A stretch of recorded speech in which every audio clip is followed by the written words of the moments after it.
hozzám, aki részt vett komolyzenei képzésen, kurzusokon is, de ő úgy érezte, hogy ő a dallamosabb pop világába érezni otthon magát, és erre egyetlen egy lehetőség van, a tehetségkutatók.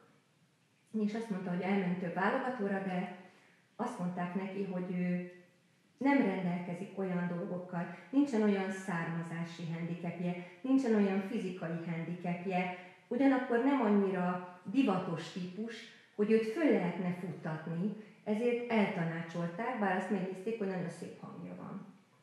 Mit mondjak ennek a fiatalnak?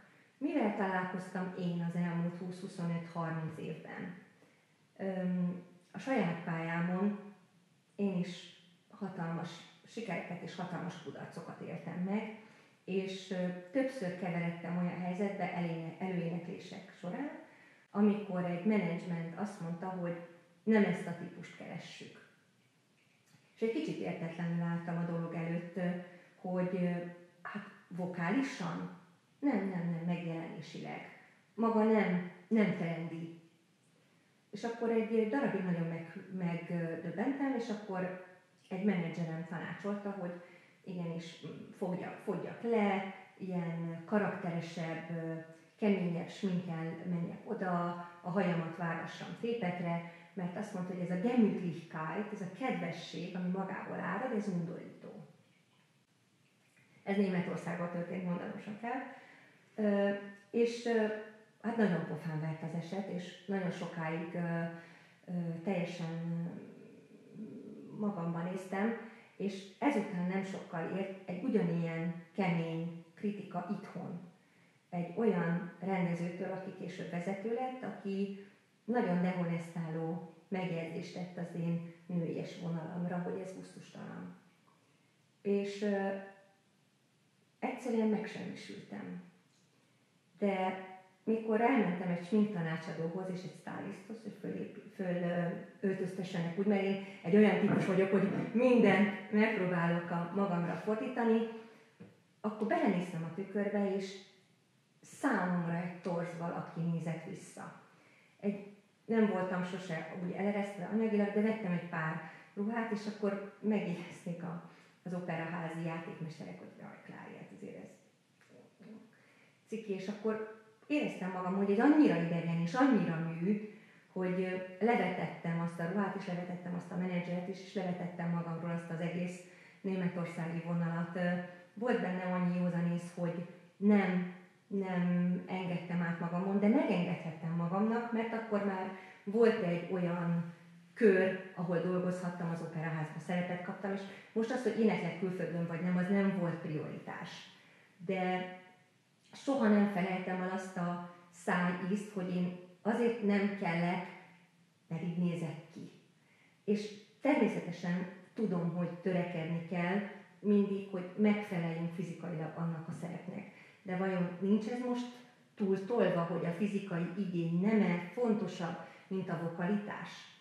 Én számos karmesterrel, rendezővel, operabaráttal, napi szinten operafogyasztóval való beszélgetés után arra jutottam, hogy de, amikor ezek a paraméterek, amik nem kizárólag vokalitáson alapuló, szakmai alapon rátelepettek a műfajra, magával hozták a műfaj erózióját.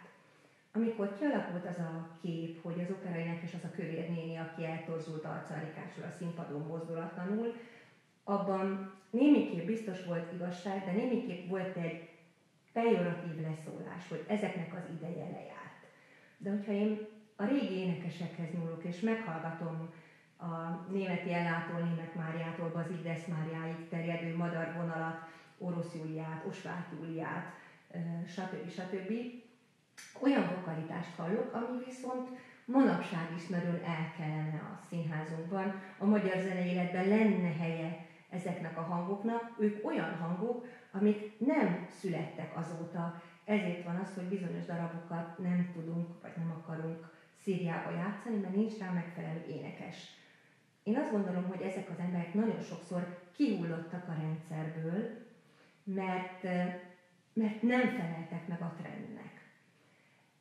Egyrészt a trendeken változtatni lehet, egyrészt finoman lehet terelni a növendéket. De azt mondani szerintem kegyetlenség, és illogikus is, hiszen ezek a menedzserek, ezek a színházigazgatók érdekeltek lennének abban, hogy ez a fiatal tömeg, aki a professzionális csúcsokra tör, minél szélesebb legyen, minél sokszínűbb.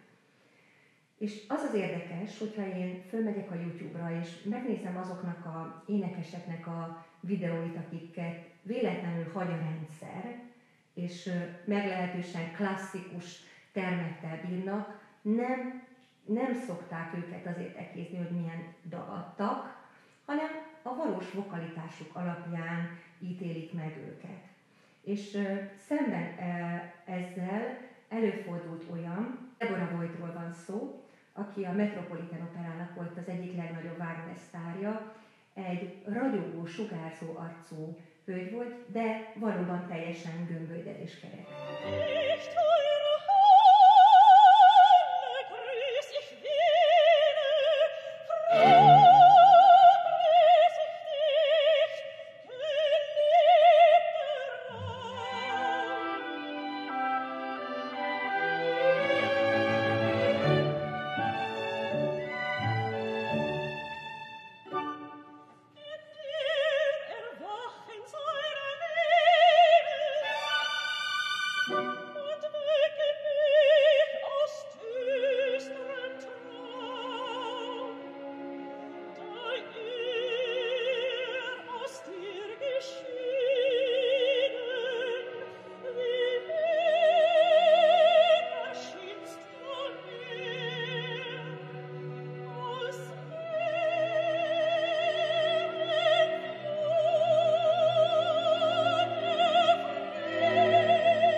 Ő rászánta magát egy gyomor-bypass műtétre, és utána a későbbi felvételeken hallhatóvá lett, hogy a 30 kilós fogyás, vagy akár több kilós fogyás ugyanennyivel csökkentette az ő vokális hatóerejét. A hang egyszerűen elvesztette azt a természetes gömbölyedtségét, kicsit kélesedett, kicsit szárazzá vált, és múltkor vettem a fáradtságot, és végigkerestem az ő videóit a YouTube-on. Egyébként zárójelben jegyzem meg, hogy a YouTube-ot igazából professzionális módon erre lehet használni, hogy az összes felvételt, az énekeseket, a régit és az újakat auditíve összehasonlíthatom, levonhatok következtetéseket. Mikor meghallottam a mostani felvételét egy pár évvel ezelőtt egy csokontáról, és elolvastam a hozzászólásokat, mindenki kivétel nélkül egyetértett abban, hogy ő hatalmas művész volt. Valószínűleg ez a művészi kvalitás nem változott, de a vokalitás olyan mértékben meggyengült, hogy az csak plusz izomerővel tudta kompenzálni, és ez az egész énektechnikáját tulajdonképpen szétrombolta. Magyarországon is volt erre példa, hogy valakinek megbénent egy bypass műtét után az egész énektechnikája. Egyszerűen az izomnak a nyomása, az izomszövetek mennyisége az változik. Azt senki nem gondolhatja komolyan, hogy egy 30 kilós fogyásból csak zsírból veszít az ember, és nem izomtömegből. Ez az egész dolognak az ennyire túlfetisizálása, amikor nagyon erős művészi érték megveszendő azért, hogy ő úgy nézzen ki, mert közelről mutatják és illúzióromboló, felül kéne vizsgálni azt, hogy az opera műfaja az nem egy tévére született. Természetesen vannak olyan csodálatos adottságok, mint Franco Corelli, aki úgy is nézett ki, mint egy filmsztár. De nagyon érdekes utána olvasni, hogy Franco Corellit az ő kinézete, az ő isteni hangadottsága nem tette elbizakodottá. Ő az egészen az élete végéig súlyos neurózist élt át, mert úgy érezte, hogy nem tudja elérni a legjobbját. Ő egy kifejezetten rettegő alkat volt, mert úgy érezte, hogy nem tudja azt nyújtani, amit elvárnak tőle. Szóval nem függ össze a fizikai szépség és a művészi kvalitás egymással. És az A nem itt van, hanem itt.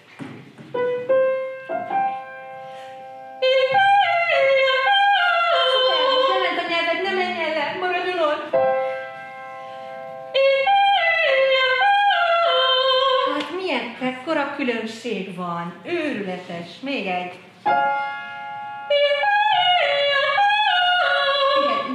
Nagyon nagy, figyelj, itt magunk között vagyunk, nagyon szeretjük a gigszereket, azok nagyon jól tesznek vele. Tartsd ott a nyelvedet, mi történhet? Egy ilyen hang. Bravo. Jó. Követ.